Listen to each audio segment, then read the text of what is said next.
the center of the action, even if it meant a huge chunk of your salary disappeared into a tiny apartment. We just accepted that spending hours commuting and thousands of dollars a year to get from home to an office was the price of ambition. And it was that sacrifice that you made for a shot at a high paying career. But what if that entire model is outdated? What if the key to building wealth faster than ever before isn't about landing a corner office, but about changing your zip code? What if the single greatest economic opportunity of our generation isn't some new tech or a hot stock, but a massive shift in how and where we work? So, I'm going to show you how the remote work revolution is completely rewriting the rules of wealth creation. It's making it possible to earn a big city salary while living somewhere your money goes twice or even three times as far. So stick with me and I'll give you the financial playbook to turn this global shift into your personal financial freedom. This isn't a fantasy, it's a strategy that's creating a new class of millionaires right now. So, from the skyscrapers we once thought were mandatory, what we are witnessing is a historic economic event that I call the Great Decoupling. For the first time, a huge portion of the workforce is seeing their income decoupled from their physical location. Think about it. The economic structure of the last century was built on the opposite idea: concentration. Companies need to be in cities for the talent pool, and people needed to be in those cities for the best jobs. He said, internet real estate. Do you know how effective internet real estate is? Take a house in a small city, small town, probably only got like 1 to 5,000 people population, very small location. House goes up for sale. Most of the people in that town either own their own place or have consistently rented that place from the landlord that they've known for generations. Not too many people move around too often. Now, in order for that house to sell, somebody who doesn't live there would have to see that house on the internet, find value in the house, or find affordability in not having to spend as much for the house, and then put forth the effort to relocate to that house. Back in the day, the only people who would have bought the house would have been the people in the area, the people within driving distance to that property, driving around looking for sale signs. These days, somebody in California can buy a house in Wisconsin. Somebody in Florida can buy a house in Illinois. Somebody in Maine can buy a house in Louisiana. Somebody in China can buy a house in Kansas. It is that serious. And then after they buy the house, they can move to America and move into that house, which increases the success of the sale. So, yeah, it's crazy. Now,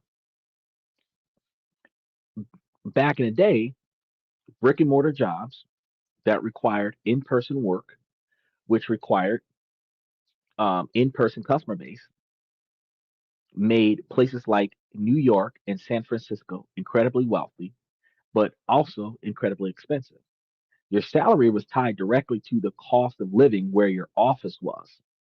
So you earned more, but you also paid exponentially more. The pandemic forced businesses everywhere to adapt, proving that remote work wasn't just possible, but often more productive.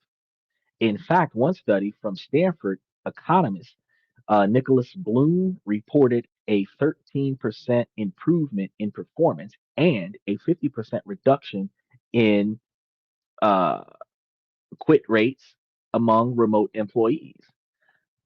And I can only assume probably this is going to be coming from the fact that we do not have ain't shit workers next to us because I'm only required to do what is on my computer. I do not have to get pissed off by the guy sitting next to me or the chick sitting next to me that's not doing their job, that's socializing with me instead of doing their jobs, or I'm getting blamed for something that somebody else in the room is responsible for, or I'm getting blamed for something else that has nothing to do with work because of the social interaction on a job. And a remote work in the house by yourself, not interacting with other colleagues because your work that is assigned to you does not require extra people. You limit distractions and workforce harassment and inappropriate behavior on the job. So there's that. And then you've got the people who just want to be difficult that makes you really want to quit your job. You don't have to deal with that either because you're on the computer. Micah says 9 to 5, 5 days a week. Got to drive to work. Not now. I'll sign the contracts from the boat to pass the beer. Yeah, well, that's a good saying, but the average American doesn't just work 9 to 5. Actually, the average American not only works 9 to 5, they also work 6 to 11, or in some situations, they'll do like a 9 p.m. to 7 in the morning kind of situation. So they'll work from 9 p.m. to 7 in the morning graveyard shift, then work their second job from 9 a.m. to 5 p.m. And from like 6 p.m. to 8 p.m., they'll try to sleep so that they can go to work. And they'll knock that out probably 5 or 6 days a week or offset them where they have one day off from each job that is offset where they can get 12 hours of sleep 3 days a week. But for the most part, they're working two jobs every week where they might have a 40-hour or more shift on each job, but they typically uh, work 80 hours a week. They're 80-hour paycheck from each job. You know what I mean? Uh, so you got to think about that for a little bit. um, he said, must still be nice to be poor. Oh, must still be nice to be poor. It is not nice to be poor. But you got to think about the fact that salary employees that are making like 100, 200,000 a year that are working around the clock, they're always on call. It's hard to plan things because you have to stop what you're doing in your personal life and come to work and fix the problems of the hourly employees.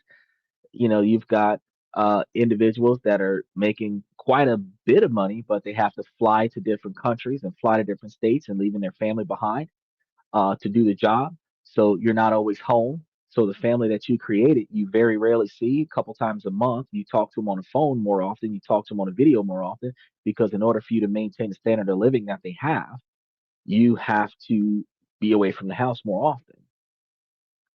So it's not just uh, so the ideology of being poor is not so much being poor because you make like 15,000 a year. The ideology of being poor is that you live from paycheck to paycheck because you have barely a little bit of money between your last dollar of your paycheck and the last dollar of your expenses. And if you don't make enough hours on your job, the bottom falls out of the barrel. If you miss too many days from work, the bottom falls out of the barrel. You got to start borrowing money from places, friends, family, stuff to that effect. So you could be making $500,000 a year and have a $599,000 lifestyle. And while you be living it up, as long as your bills is being paid regularly, the first time you miss a couple paychecks because of the shutdown, you have instantly dropped down to 450,000, and now you're missing 50 grand, and you really don't know what the fuck you're gonna do to cover that extra 50 grand. That's poor. That's the idea. He said you're poor because you like it. We want you to be making money while not working. That's exactly the key. That's exactly the structure. If you don't like being poor, you would change it. Not a lot of people know how to change from being poor because actually the truth of the matter is that people increase their lifestyle, the cost of their lifestyle, as they increase their income. So when you were living from check to check and then you get a $20,000 annual salary raise, once you have an extra $20,000 a year coming in, instead of you maximizing that $20,000 for savings and putting in a blanket of financial security on your standard of living. Instead, because you got that promotion, you get $100,000 car where you're now paying $20,000 a year more.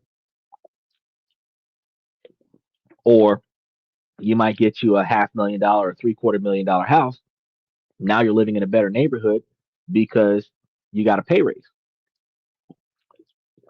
So just because you're making more money doesn't mean that you're not still poor because at the same time you're increasing your cost of living as you increase the income that you get to cover your standard of living instead of doing the opposite, minimizing and reducing your cost of living and increasing the income that you make to cover your cost of living so that you have more money in between the two, which is what we're going to be talking about today. He said, then that's foolish. But that's the average American, about 99% of us. And they will stay poor with that nice car as it devalued. Exactly. And they will stay poor with that nice house as the mortgage goes under because they can't afford to pay for their shit because of the shutdown. Exactly. That is true. When everybody started going remote because of COVID, companies suddenly realized they could access a global talent pool, not just the talent within a 30-mile radius.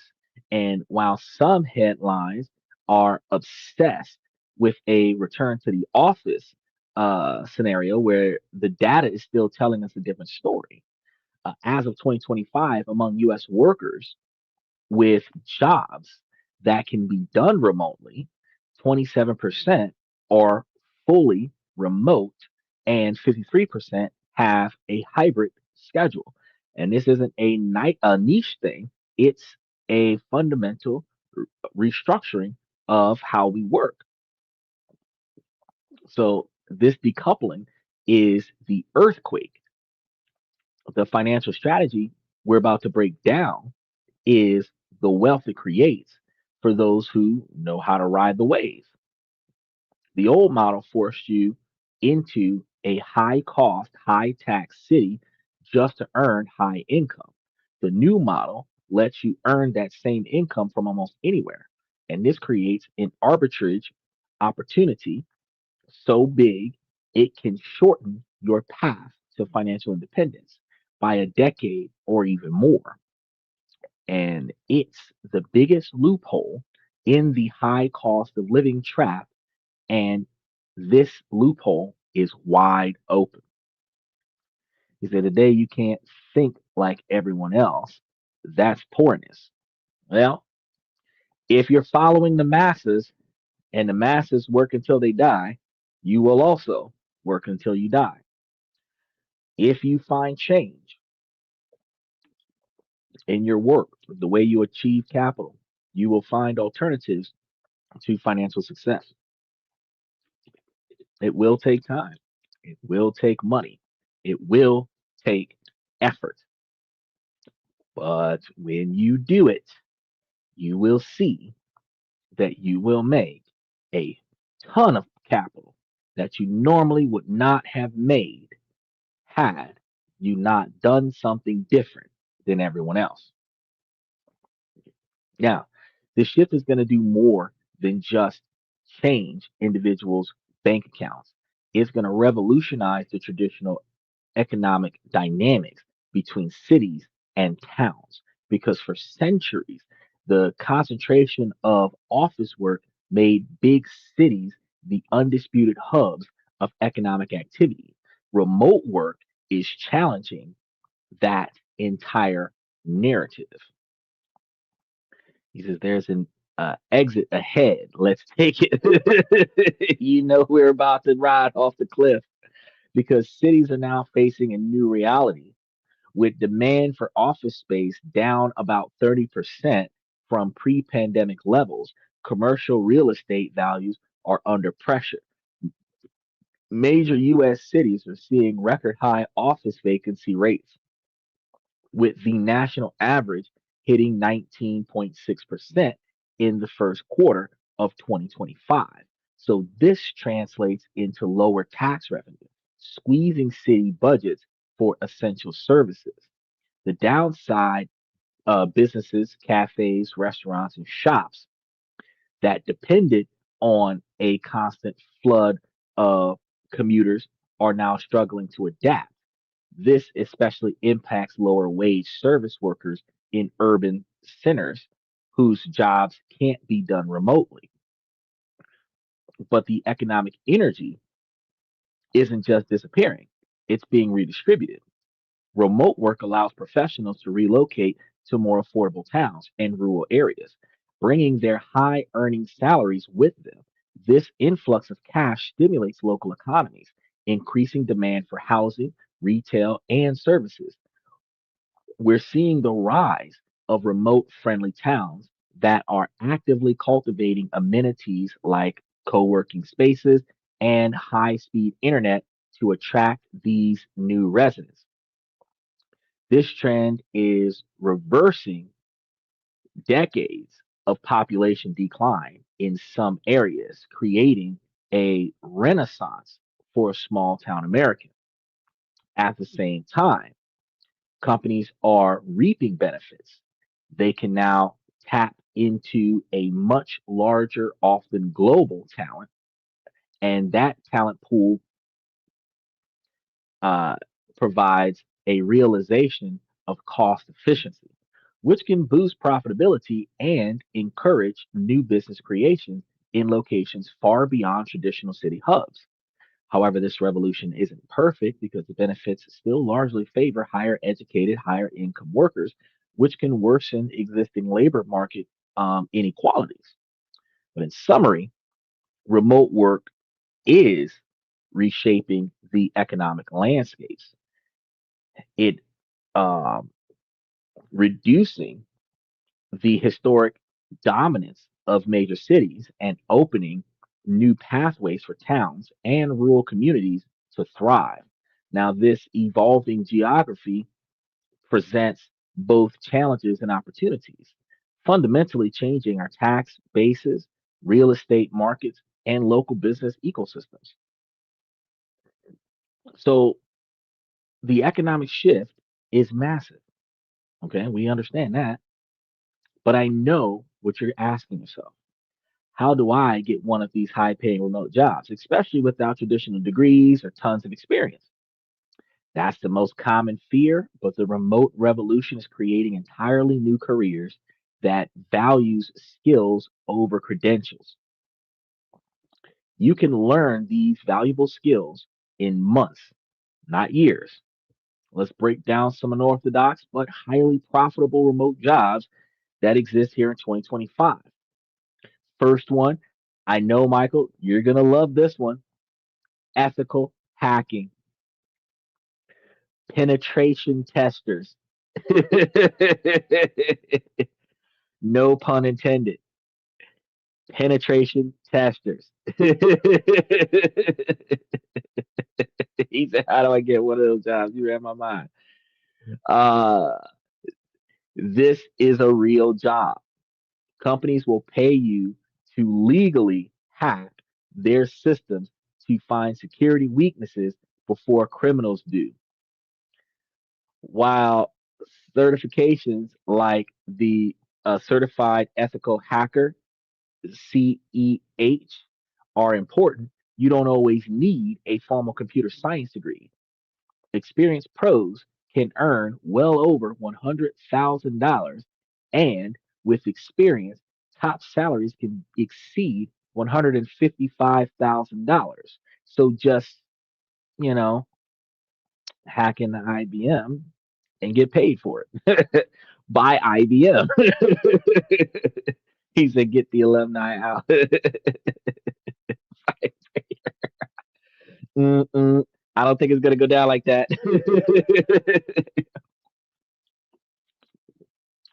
But that would be a very interesting calling card. That when you successfully hack the system, you make all the devices in the building vibrate.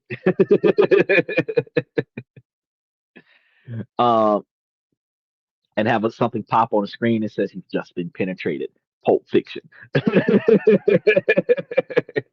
Now, AI prompt engineers and LLM specialists. This is another one that's pretty good. AI is creating job categories that don't exist, or at least they didn't exist a few years ago. They're starting to exist right now. And an AI prompt engineer is an expert at communicating with AI models. So this is like software that interacts with humans. And you do this to get the best possible results. With salaries ranging from 95,000 to over 270,000, companies are desperate for people who can master this skill, often without requiring a deep coding background. Freelance digital services is yet another one that I've talked to you guys about for a large period of time over the past year. Think of this as the skilled trades of the 21st century. I've told you before, platforms like Upwork and Fiverr have created global marketplaces where freelance writers, video editors, social media managers, and SEO specialists can build six-figure businesses from anywhere. You got to be careful about those SEO specialists because when they reach out to you offering their services, it's likely not a legitimate offer. Now, your portfolio of proven results becomes your new resume. Anybody who you've helped become successful, those individuals are part of your resume. He says, why would AI need you? Okay, good question. So think about this.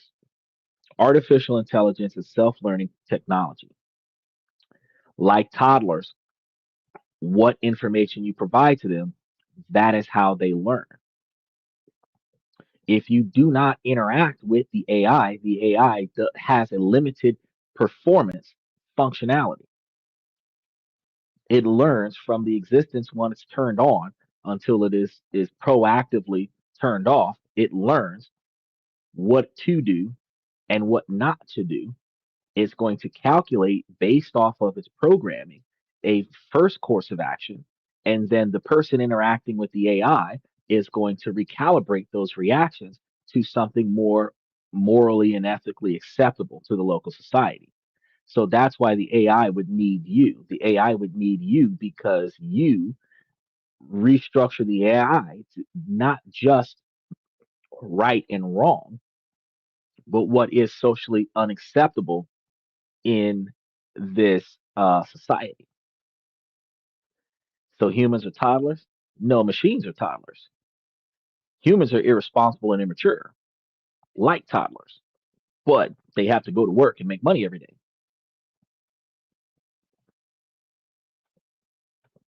The tech adjacent roles are going to be some other things that are going to be very good to make some money.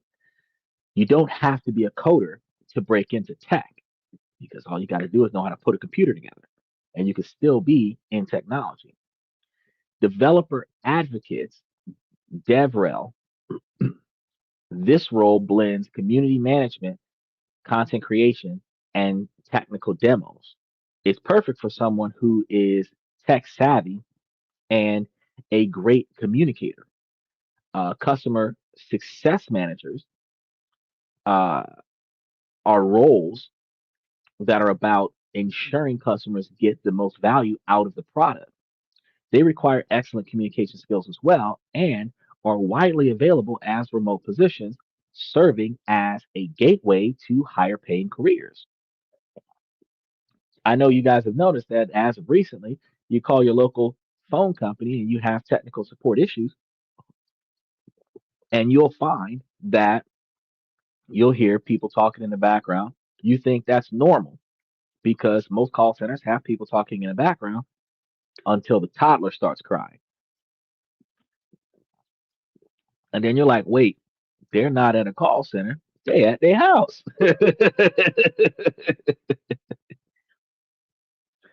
The whole conversation shifts, right? The unseen experts, they are countless niche remote jobs that are profitable for these individuals and accessible with specialized short-term training. He said, "Hi, my name is Kim." No, it's more like, "Hi, my name is Habib. I am Rush Lafab." You can call me Ruff. MUAI Bank Teller. That's the good name for an app. A grief counselor. That's another one because you know everybody needs a therapist. With the right certificates, you can provide vital counseling services remotely. You can be a life coach. You can be a health and fitness trainer. Localization managers are also good because this role involves adapting the company's product or content for different geographic markets, blending language and project management skills. To find these jobs, you go beyond the big job boards. Check out remote first sites like We Work Remotely or Flex Jobs and Remotive. Most importantly, start building skills and a portfolio. The new economic rewards, tangible results, not just a piece of paper. So if this is starting to open your eyes to what's possible, take the moment to hit that subscribe button, mash those reaction buttons, hit those like buttons. Because I'm constantly breaking down the latest strategies for building wealth in the new economy that we've got going on. And I want to make sure that you don't miss out what we have next. He says, or you could sit here and get abused for free. Ugh. I don't know what to tell you about that. Uh, I myself like making money while I make money for myself. So I'm following the trends. I'm gonna make some trades. I'm gonna make money in ways that my money wasn't making money before. I'm gonna be the undisputed champion of financial success. I'll be able to throw my title up high and say I'm financially stable. I don't know about anybody else. I got mine coming. Because while I'm sitting here talking to you, got a picture and picture and picture and picture. I got the money over here, got the stocks over here, and I got the show right here in the middle. I get paid while I talk to you guys. Not from talking to you guys, but while I talk to you guys. So it's like a hobby till it pays like a career. So you've landed the remote jobs. Now for the fun part, deciding where you live. Now this isn't just a lifestyle choice. It's a core part of your financial strategy. This is geo arbitrage in action. Earning high income while benefiting from low cost of living, which dramatically increases your disposable income. But it's not just about moving to the cheapest place possible. You want the sweet spot, low cost of living, high quality of life, and uh, uh, satisfaction all the way around. Here's what to look for. He said three. Yep, yep. You are dang Skippy. Actually, no, because we're looking at about what $2 an hour off of all of you guys for 2 to 3 hours. Oh no, actually, when I was looking at it just the other day, it was like $1 for the 3 hours. So it's actually gone up. It's actually going up. I'm making almost $1 an hour on this podcast right now. Pro status. I got a raise.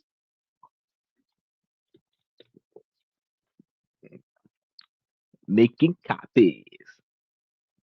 So, with the rock solid internet, this is a non negotiable. It's the foundation of your career. Research the availability of high speed fiber optics because that'll make your internet speed a lot better before you even look at the apartments, houses, or whatever else you're trying to go for. Then, in the areas with really good network, you're looking for low cost of living. And this is the heart of the strategy. You want to look for cities where housing, food, and transportation costs are significantly lower than in major hubs. Keeping more of your salary is the goal here.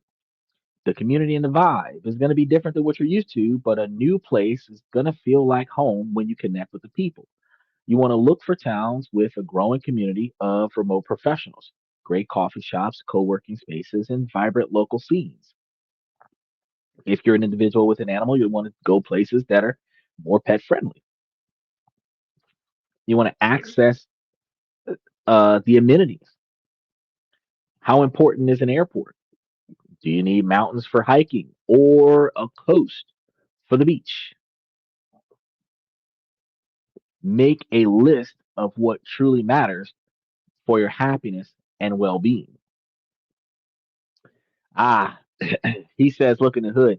Okay, so hood is an abbreviation for neighborhood, which is typically also redefined as a crime-ridden low-income neighborhood. Uh, you could look in quote unquote the hood. However, you also could look in rural areas that are less populated with little to no crime, and you don't need to worry about this next part where he says, does your windows bulletproof? You don't need that part because you're living in a place that probably there's like a quarter mile between you and your neighbor. And I mean, you can only see them with some binoculars. Like you got some stuff like that. You probably got like 10-acre piece of property. There's ways to go. Yeah, look. That's all inner city though, because when you look in the hood, ironically, gentrification used to be the rich people lived inner city, the poor people stayed on the outskirts of town. You had to go to the inner city to make big money. Then the rich people decided they wanted more space. So the rich people moved away from the inner city, raised the cost of living away from the inner city, and then all the poor people couldn't afford that. So they started moving towards the inner city. Now, the irony is happening again that sky rises here in downtown that are like 15 stories high, condos that are like one unit on every floor, charging a few $100,000 for each one of them, gonna have rich people flocking into downtown, forcing the poor people back out yet again. So when you say look in the hood, then you're telling me, windowsing, bulletproof vests, gunshots at night, drive-bys, that's still in big city areas. Because if you go out into what is identified as the country, where you've got one house every 5 minutes worth of driving, you've got no traffic lights out there, you've got like handful of stop signs, no street lights, you know, very few buildings, one gas station, that all that stuff ain't going down. There's no subway, there's no bus station. Outside of a Greyhound, there's no trains, nothing, nothing. If you ain't got a car, you on a bike or you walking, you'll get there when you get there. They call that the slow life because there ain't nothing out there for you to be in a rush on. And the internet did that. No need to go to work from home, work from home, the countryside. Exactly. Exactly. You ain't got to worry about no drive by. You ain't got to worry about nobody stealing your car. You go like, I drive my car once a week and I only drive like 20 miles. I ain't trying to go nowhere. Anything more than that, that's 20 miles round trip. Anything more than that, I'm getting it delivered. I ain't got no time. I got people bringing groceries and putting it in my kitchen because I ain't got time. I ain't trying to go nowhere. Before we used to 30 minutes into downtown to hour and a half to get to the nearest Walmart, 45 minutes to get to the local pubs. No, I'm not doing all that stuff. Order it to go, get it delivered to the house. If I gotta shouldn't be leaving the house to go get no beer because I mean we just talked about how habits like smoking and drinking alcohol we don't need to do. We can save our money on that and invest it into something that'll make us enough money where when we're in our 60s and 70s we can drink all we want because we're rich or at least financially stable.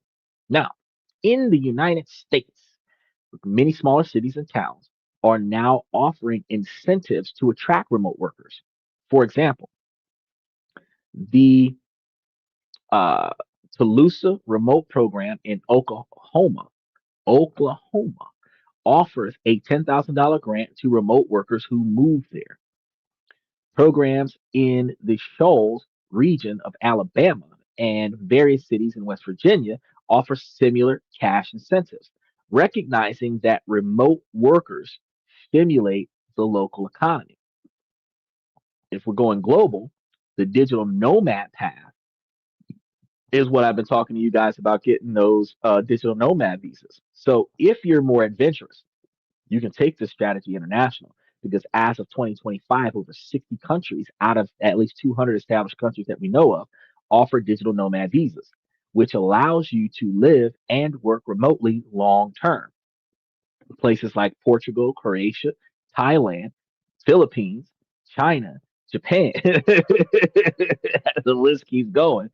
They offer incredible qualities of life for a fraction of the cost of living in the United States. Because, like, for example, Japan, you can live in Japan for like $8,500 a year.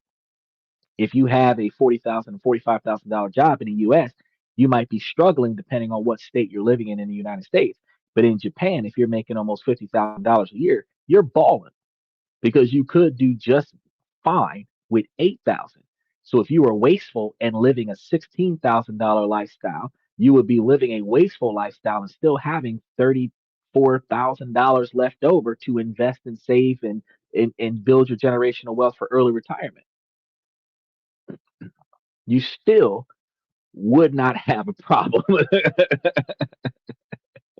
This is when it gets better for us, right?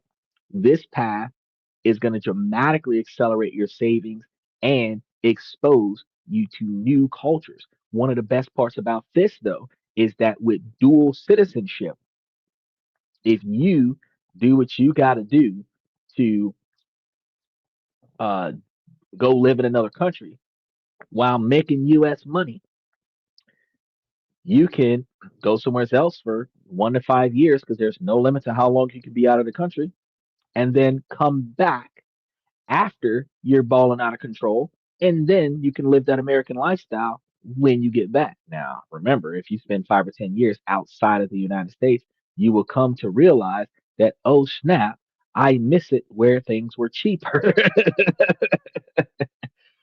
Nevertheless, it's not going to change the fact that if you wanted to come back to the United States after you've built up a decent quantity of generational wealth, you would have plenty of money to do so. But you got to do your research. Visit your top choices for a week or two. Or if you're not in a hurry, you can really go out there because it requires you to live and work. So you'd have to go out there, and I would recommend, a month, maybe, uh, because you want to be able to get the feel of things when you're not working, how to get around, how do people interact with you, what's going on, like. And then try some of the other places. If you don't like the first place you go to, try someplace else. And this is one of the most important financial and lifestyle decisions that you will make. So you got to make sure that you stick to whichever one you're going to do. Now, with the digital visas, digital nomad visas, you can file to renew after a certain period of time. So, it doesn't mean that you're just limited to how long you're going to be there. But if you were going to be gone for just a year, you can do that and then come back to the United States and you'll be living love. Right? Now, this is going to be the most critical part, saving a ton of money. This is going to be fantastic. But if you let that extra cash just sit in your checking account or get eaten up by lifestyle inflation, you lose the advantage. So you need to plan a clear, automatic, and aggressive plan for every dollar that you save. This is going to be your freedom fund. So we're going to hit you with yet another playbook. that you should have been following. Because before you invest, you must destroy any high interest debt and credit cards, personal loans, or anything that exists over 7 or 8%. You want to get rid of that first.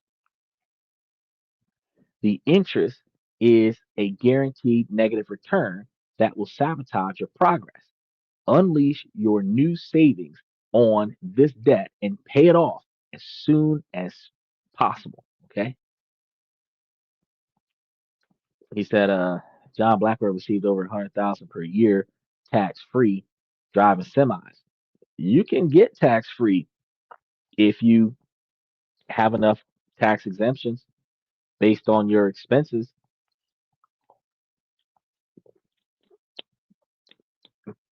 because he would have been getting paid over 100,000 a year. He would have had over probably 40 or 50 thousand dollars worth of expenses, where he would have been pocketing around 50,000 or 60,000 a year, and he would have been owed taxes on probably 30 or 40,000 of it.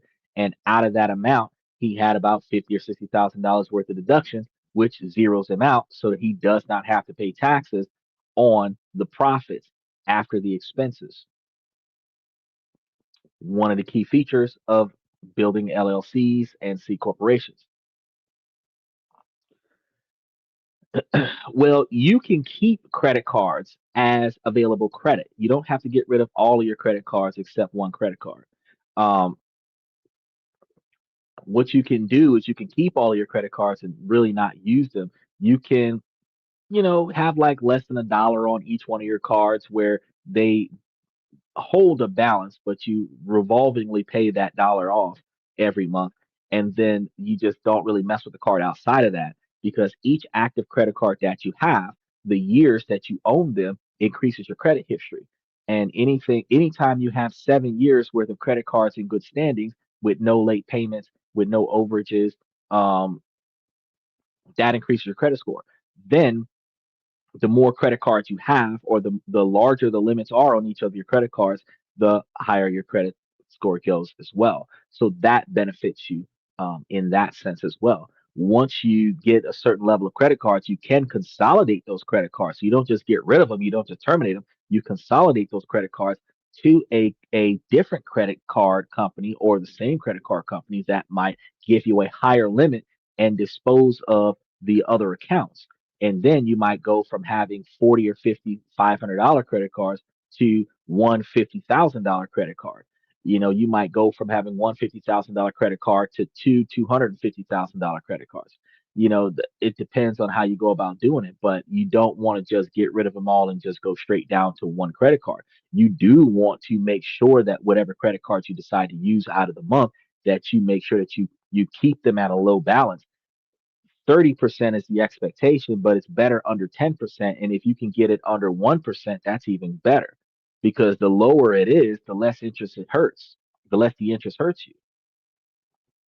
But even at 29%, if you have $1, you're going to owe 29 cents. That's a quarter out the window that you did not have to spend if you had no balance. Next, you want to build your emergency fund back up, especially after you recover from the pandemic. Remote workers, especially freelancing, can have ups and downs, where you have periods out of the year where you're making a good grip of money, and then you're going to have periods out of the year where you're not going to be sure if you're making enough money to get by. You need a cash cushion to protect you from unexpected job loss without having to sell your investments at the wrong time. You want to aim for 6 to 12 months. I want to say 18 to 24 months worth of your new lower living expenses lifestyle in your high yield savings accounts. You want to really like stretch that stuff out. So, say for example, if you're living in Japan, under 9,000 a year, and you put away 27,000, that's 3 years worth of money to live in Japan. Some people think about, I said aim for 6 to 12 months. 6 months in Japan might be $5,000. 12 months in Japan would be less than $10,000. If you put $15,000 away, if something happens, you can cover your standard of living in Japan for a year and a half off of $15,000. That's way easier. Think about Taiwan, where uh, $2,000 a month, $24,000 a year gives you a good middle class standard of living in the Philippines.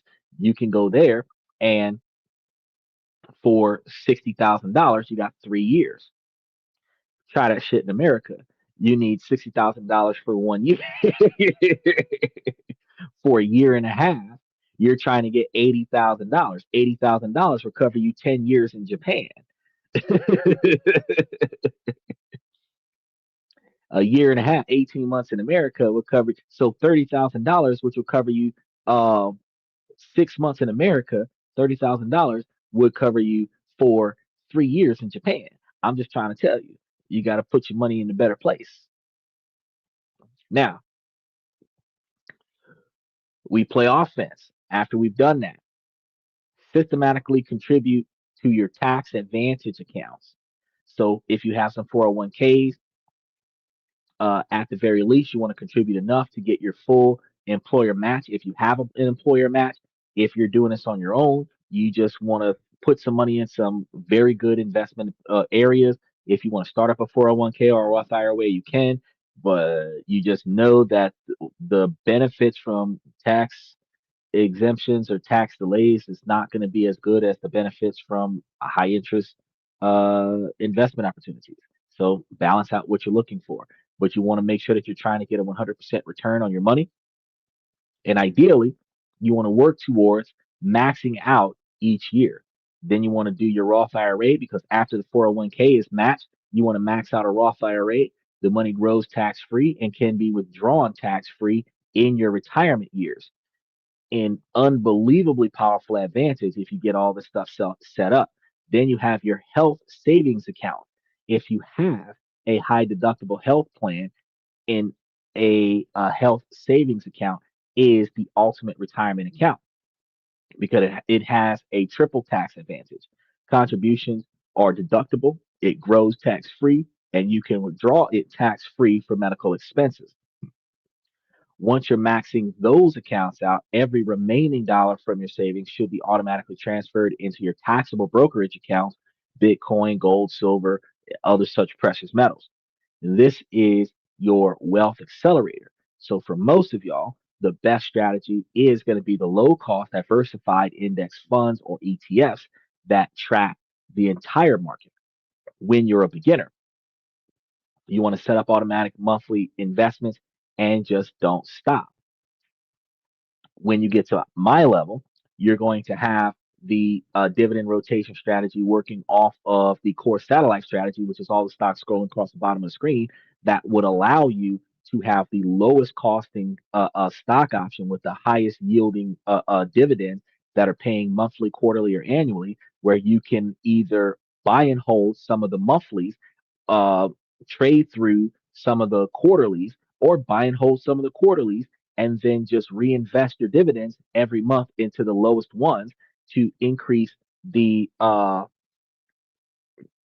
diversity and the payouts of your portfolio, which will give you a larger return. Actually, the ones we got right now should be giving you on average about 17% return plus growth. So you would be loving the satellite portfolio that we have derived for you right now. But, not a lot of people are paying attention to that because they don't got no dang job. But with a solid portfolio, you can consider your real estate because that's the next thing to get into. Living in a lower cost area gives you a huge advantage. A down payment on a rental property in a city like Toulouse is a fraction of what it would be in a city like San Francisco. Uh, you could house hack. Ah, Special shout out to Dylan. He said, I need a remote job so bad, so tired of working as a taxi driver. Bro, I hated doing Lyft. I hated doing Uber. I know you hate doing taxi rides because they do not tip nearly as much as they do on Uber and Lyft. While you do make a good standard of living, It sucks because you got to deal with traffic, you got to deal with parking, you got to deal with cop cars, you're eating in your car all day, you've got to deal with disrespectful customers, the people who try to jump out of the car and run off, and not pay, the people who try to steal your cab. There's so much crap going on with being a cab driver. It is horrible. The money is okay, like 1,200 a week, but I got to work like 60 hours. Exactly. Exactly. You're damn near living out your car. That shit sucks. I look, $1,200 a week. But look, ladies and gentlemen, I told y'all, working class is $1,700 a week. The $1,200 a week is a lot of money. I know some people are looking at that $1,200 a week and they're like, "No, I wish I got 1,200 a week. I get 1,200 bi-weekly. He's getting 1,200 a week, so he's making like 4,800 a month. Probably with a couple extra tips on top, he could probably average like 5 grand a month. But I bet the standard of living is expensive." He said 17% return versus 28% Visa card. Which one buys better? 17% return on investment in a stock option versus losing 28% on a Visa card. I would prefer to get the 20% return so that I don't have to pay. Yeah, oh my God, 1,700 is so much. 1,200 per week. Where, bro? No, that's what they're saying. They're saying, but you're looking at almost $45 an hour, and you're looking at 65 to 80 hours a week, where they're getting paid time and a half on top of that in order to make that. But they're saying like $1,765. They're talking about like 79 to $82,000 a year is the working class level as of 2024 going into 2025. So I know the numbers have gone up, but working class, which is supposed to be the borderline between uh, poverty class and middle class, the lower middle class or upper lower class is 1765 a week. That's that bullshit, bro. I felt so hurt because I was like, well, shit, that's 75+% of America that's making. If you making under 100 grand, you're in the working class. Is it bills are only like 600 a month, right? But what's your rent look like? Then I get rid of the video cards. It's like walking around with one arm missing. Yep. The only real bonus I get is free food from some of my customers that run restaurants.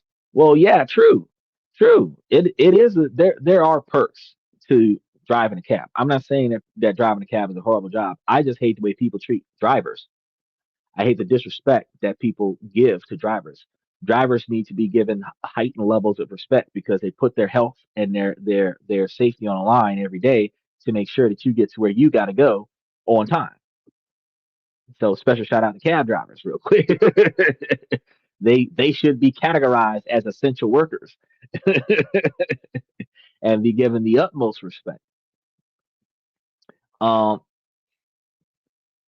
But if you were considering house hacking, you could do some things like buying duplexes, fourplexes, quadruplexes, something to that effect, living in one of the units and renting out all the others. And this is going to dramatically reduce your housing costs and uh, pour even more fuel on your investment fire, which you could potentially do better in a different country. Um, so, will I have paid off a house? Honestly, it cost me more to live in it because I could rent for like 2,500 a month. Well, if the house is paid off, now all you have is the taxes. You could still rent it out, and the tenant could be paying for your rent in the other place, and you can have you a smaller place with less stuff to deal with. I like having my own place where I take care of everything because I like stuff getting done. I don't like having to wait. If my landlord has to spend 2 weeks bringing me a door when I could have just went out and got a door this morning and brought it back to the house and hit it with that Tim the Tool Man teller, more power, then we could have gotten at, but I'm not going to get a normal door. I'm going to get like a steel bulletproof gigantic locks, dead bolts, peephole with a gun hole so that I can shoot through the person I'm looking at the door kind of door. That's what I'm talking about. Reinforced SWAT can't get through it kind of door. Like smoke grenades are gonna be getting got from the outside kind of door. I'm trying to get one of those doors. But them doors are like $5,000 for a door. Cost more than the damn door. Cost the door costs more than the down payment on the house. I like protection, bulletproof hurricane glass windows. They can't shoot through the glass like talking about it. Throw something at the house and bounces off. They'd be like, "What the hell?" I guess the only thing you're missing on the door is laser beams. No, you're supposed to have those on the corners of the porch, aiming at the people that are trying to get through the door so that they can get got by the lasers. But they actually do have several security companies that have turrets that you can put into your yard that are both automatic and manual, where you can be in your house, in your safe room, shooting at the people that are in your yard using the turrets that are on your property and take everybody out. Yes, sir. Yes, sir. Live in one side and keep driving. Yep, that is true. That is true. Now, this playbook isn't complicated, but it requires discipline. So you want to automate everything. You want to have savings automatically transferred into investment accounts. On payday, you want to have drip accounts where the stocks that you invest in will reinvest themselves so that you don't have to wonder what's happening with your money. You don't have to proactively micromanage anything. If you're going for longevity and growth, if the market is down and you're reinvesting your dividends, it doesn't matter because you're getting your shares cheaper than what it was when the stock went up. So when the stock goes up, your portfolio goes up. And depending on what accounts you have and which investors you work for or work with, you could find yourself qualifying for um, lines of credit against your stock portfolio, which allows you to borrow against the stocks, buy things that you need, and use the profits from the stocks to pay off the portfolio or pay off the loan, which then the loan tax blankets the stocks, and then you don't have any taxes to pay on the stocks because you paid it towards the debt. As long as you have either zero or negative, the difference between profits made and profits lost on paper, the government's like, we're not going to tax it. You say, I'm nervous about renting because of crazy people not paying rent. It ain't about crazy people paying rent. We got feds not paying rent right now because they not getting paid. But at the same time, you have less crazy people out there than you think. You have more people struggling, trying to get off the trying to get on their feet and find a safe place to go. And they're it's hard to find a landlord that they can trust because a lot of landlords are just in it for the money. They don't renovate the properties the way they need to. If you don't complain, they don't come and fix stuff. They look at your house falling apart, see that the doors are hanging off the hinges, and as long as you don't say nothing, they won't do shit. But the first time you say, please fix something, they raise the rent. So you actually have more people that are good tenants than you have landlords that are good landlords, good property managers.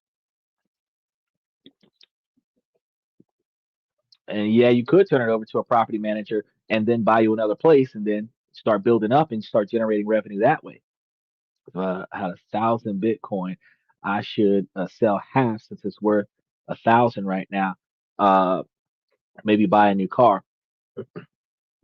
You've got $1,000. You must be talking about like $100,000 worth of Bitcoin because Bitcoin's been in the hundreds of thousands since Trump got into office. Uh, they should be like $100,000 per coin. I think I got to check. I don't know, but they should be around $100,000 a coin or more per Bitcoin.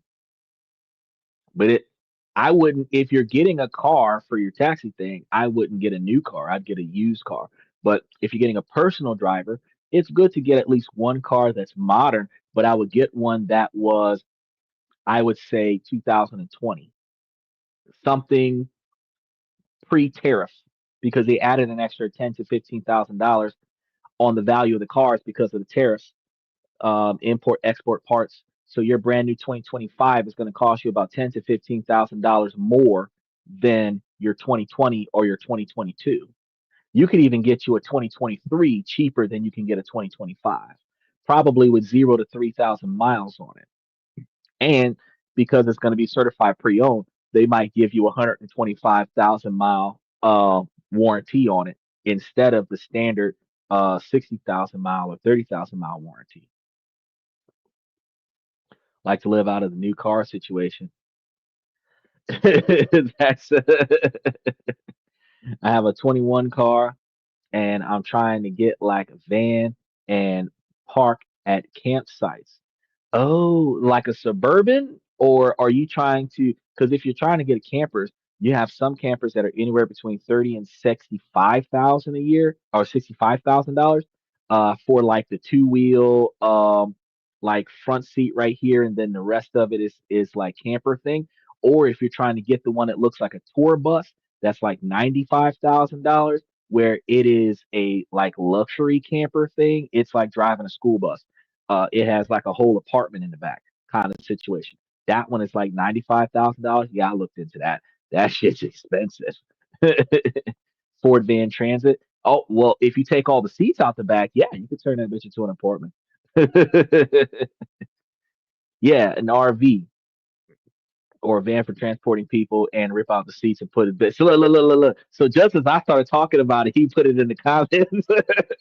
Yeah, that's exactly what you do. You go get your Ford Transit and take all the seats out of it, throw you a couple mattresses down. I mean, you could, but the problem with that one is that it doesn't have a bathroom or a kitchen in it. So you get you an RV, or if you get you like a Winnebago, something like that, then you've got like the kitchen, the TV, the bed set. You can just change out the mattress and put down a better mattress down, and then you can live out of the RV. You're paying vehicle insurance already. If you have a second vehicle, you can put that on a trailer hitch behind your vehicle. I think you need to get an upgraded driver's license, but I'm not too sure about that. Either way, though, you can just drive around with your house, park your house somewhere, and be a cab driver in another city. So you don't have to worry about where you're going to make your money, because you could just drive anywhere and just park and just say, "Hey, I'll be an Uber or a Lyft driver." And with Uber and Lyft, if you show them your cab certifications, they're not going to argue with you. They'll give you a job. You can just whenever you feel like working. Headroom counts, swivel seats, showers. Yeah, that's true. I guess I want to spend up to 250,000. Oh yeah, that's a Winnebago, and live off 250,000 for 10 years and see if I can handle renting my house. Yeah, you if you're spending 250,000, you would only need $100,000 to buy a brand new RV or Winnebago, like a big bus size one, luxury one, and you would not be making like you wouldn't be paying $250,000 a year. You would only pay the 100 grand or 150 grand the one time for a brand new one, 0 miles on it, and then you would just be paying the insurance on that bitch for. And if you're renting out your house, yeah, you'd be making a ton of money off of that. And if you're still doing the driving thing, the taxi cab thing while living in your camper, oh yeah, you'd be making a good grip. You'd be the rent the tenant would be paying for your car insurance, your gas, your vehicle. If you mortgage your property, the mortgage. Oh yeah. And now that I think about it, if you own your house, you could rent your house out first, then mortgage the property to buy the Winnebago so that you don't have to put cash up front for the Winnebago. Then you can do the cab driving stuff and use that to couple with what they give you and put towards the mortgage, where all the profits you make are tax deductible because you paid off the mortgage. Usually shower at the gym anyways. Yeah, that's probably one of the best ways to get a break in. Take your shower, crash on a hotel room or something like that. Being short more room, tell me about it. Blessing 5'6" and a quarter. These women be like, "Oh, I want a man that's 6'4", but 6'4" needs a real room. A 6'4" can't sleep in a car.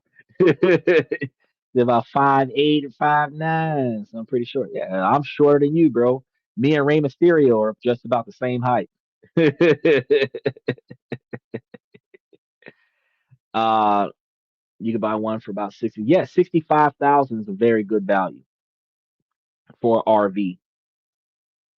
Maybe I can live in one of my four bedrooms and rent the rest. Yeah, you could. That's like a studio apartment kind of thing. If you rented out each room to a different tenant, you could live in the master bedroom and rent out each one of the other rooms.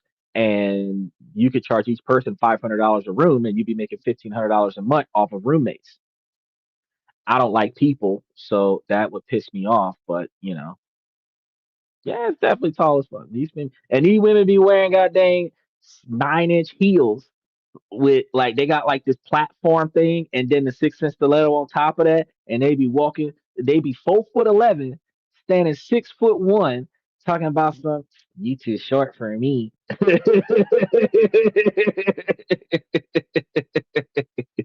I'm like, what? Oh, shit, 6 foot. You got a thick wallet, 6'4". If I stood on my wallet, I would still be 5'7". My wallet is empty. This is a bad idea. Maybe let a stripper move in. They make good money. Well, the problem with that is that they might spend a lot of their money on the job, and then they might be doing favors instead of rent. Good if you're lonely, but not good if you're looking for money. And then they affiliate with a certain type of crowd that you might not want at your house, having parties at the house that might disturb your sleep, and then you got to go to work. So it, if you're trying to have the Hugh Hefner lifestyle, yeah, you can run that, but you don't put a stripper pole in your van, bro. I don't know if you ever seen Final Destination? Have you ever seen Final Destination? Putting a stripper pole in your van is dangerous, bro.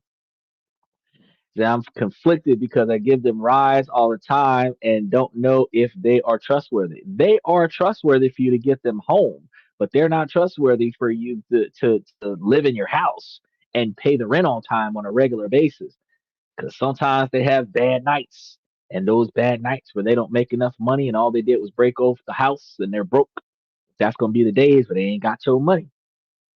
They'll get it eventually, but you ain't got your money until then. Um, I'm not. I rent to them. I ain't got no problem rent to them, but I'm not gonna move them into the house that I live into. No, that's not gonna work out. They can. You can take cash clients. And when you're doing rental properties, you can take cash clients. You want them to give you a significantly larger down payment and pay in advance for the month. That way, you don't have to worry about if they did not pay. But beyond that, no. Now remember, when we're working on investments like this, we're removing emotions from the equation and we're putting our wealth building on autopilot. So while personal finances aside is going to be staggering, it's important to see that you're part of a much larger transformation.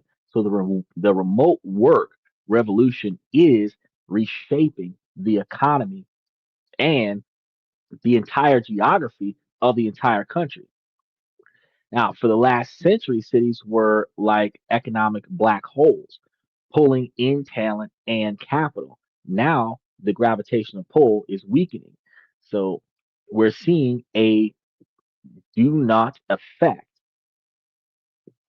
where high cost urban cores are hollowing out and wealth is spreading to suburbs and, more interestingly, to smaller towns or rural areas. And this creates both challenges and opportunities. Emotions are tough. I have to go. I have a good sized house. I just don't want to move.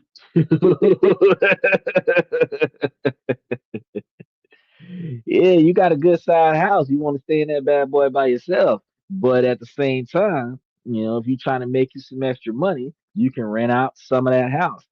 Who you rent it out to, because you have to interact with your tenant, is going to make a huge difference. However, if you get out of the house and you rent the house out, you can make you a decent quantity of money. Typically, the rent starts at $1 per square foot for a single story house and $2 per square foot for a 2-story house. And then, depending on the amenities like pools, solar panels, and other such things, you can charge a little bit more than $1 per square foot. So if you got you like a 2,000 or 2,500 square foot house, you could probably charge $2,500 a month for the rent, which means that you would be making What, 25,000? Yeah, 25, 27,000 a year off of the rent.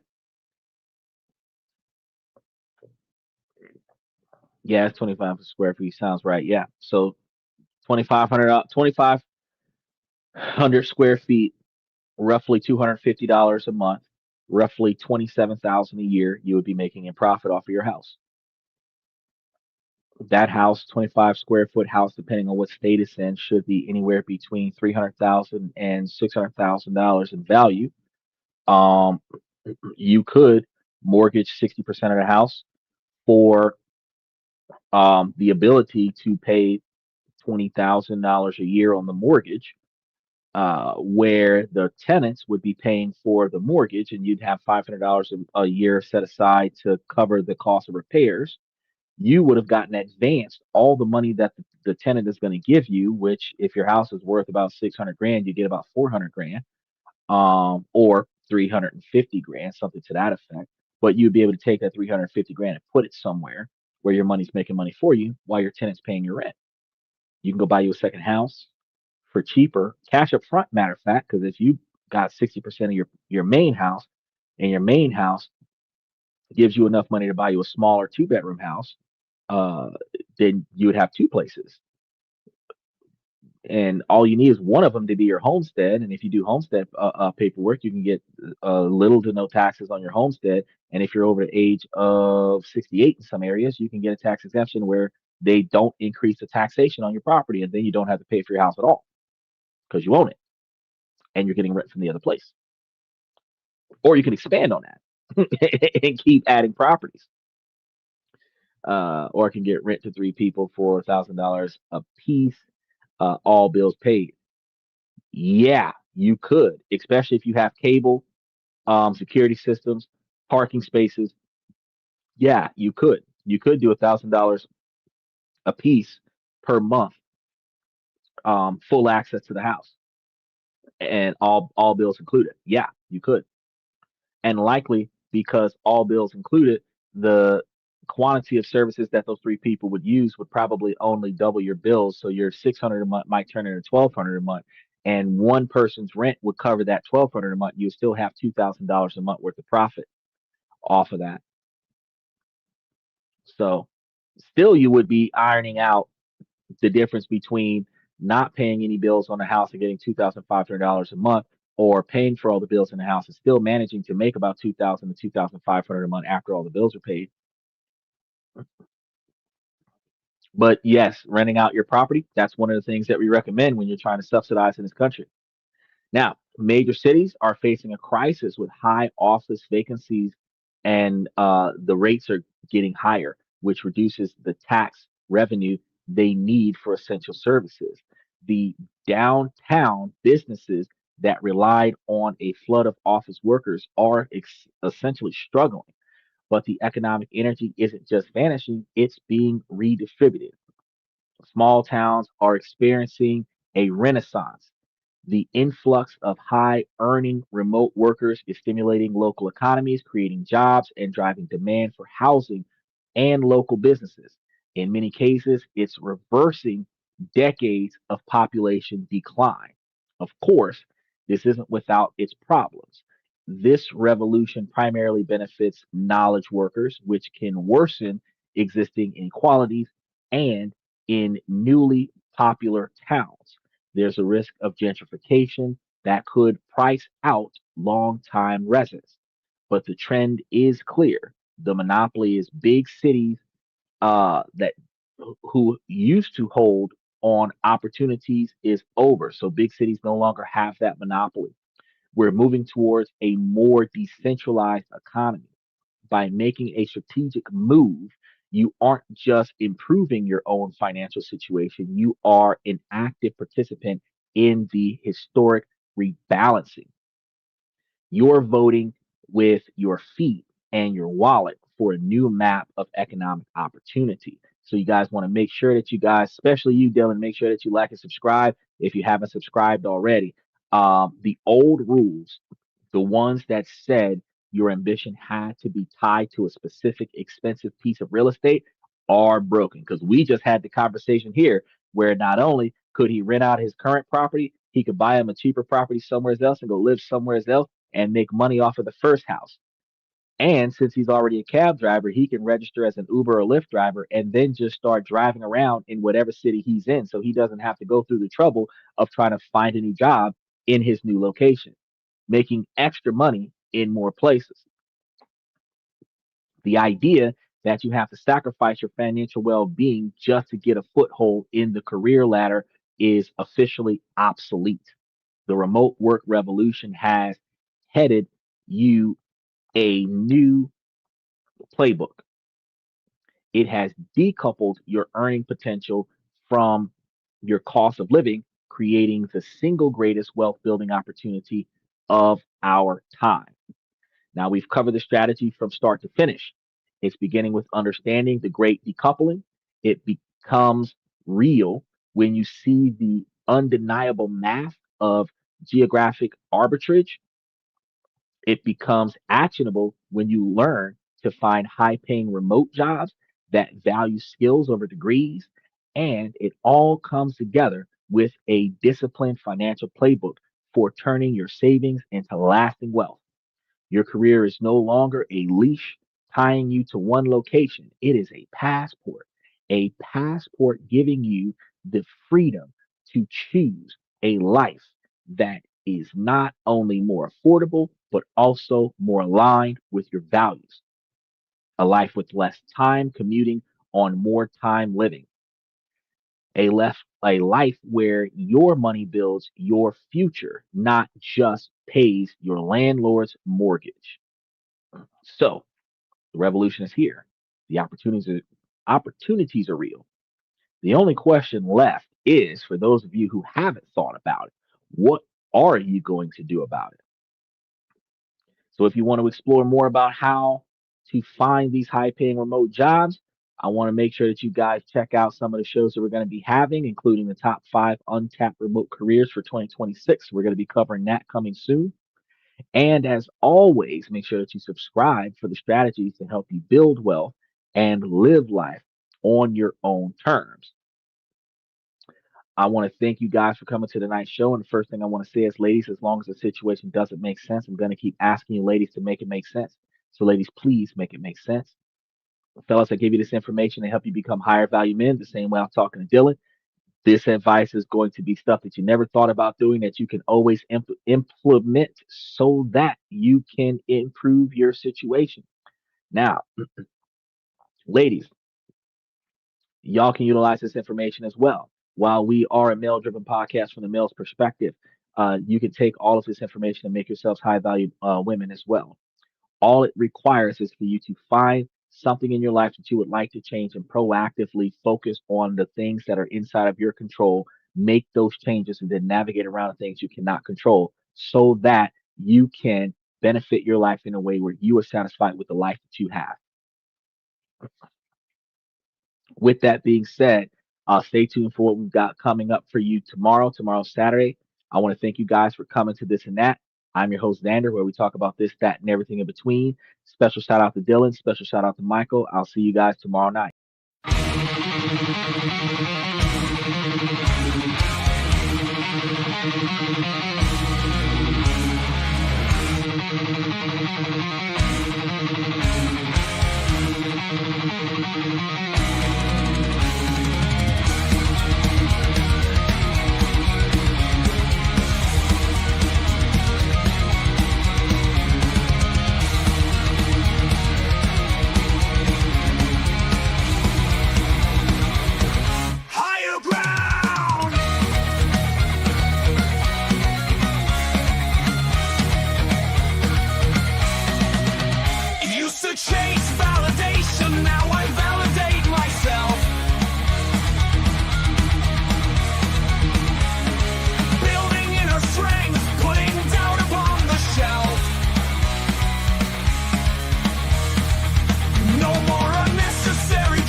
respects my personal command.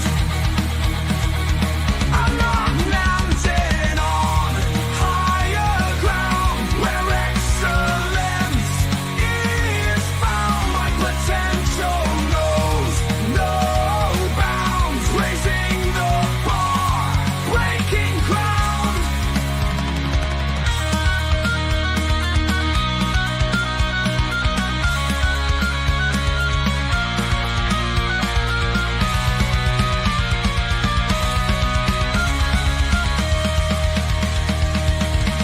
I'm not just living, I'm manifesting my vision, cutting through limitations with surgical precision. My expectations are my compass, my respect is my shield to mediocrity and chaos. I will never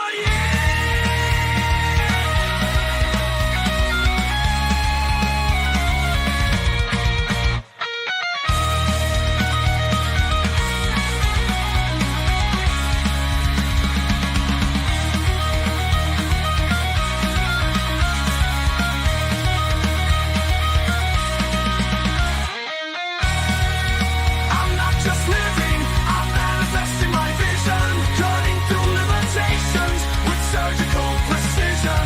My expectations are my compass, my respect is my shield to mediocrity and chaos. I will never yield.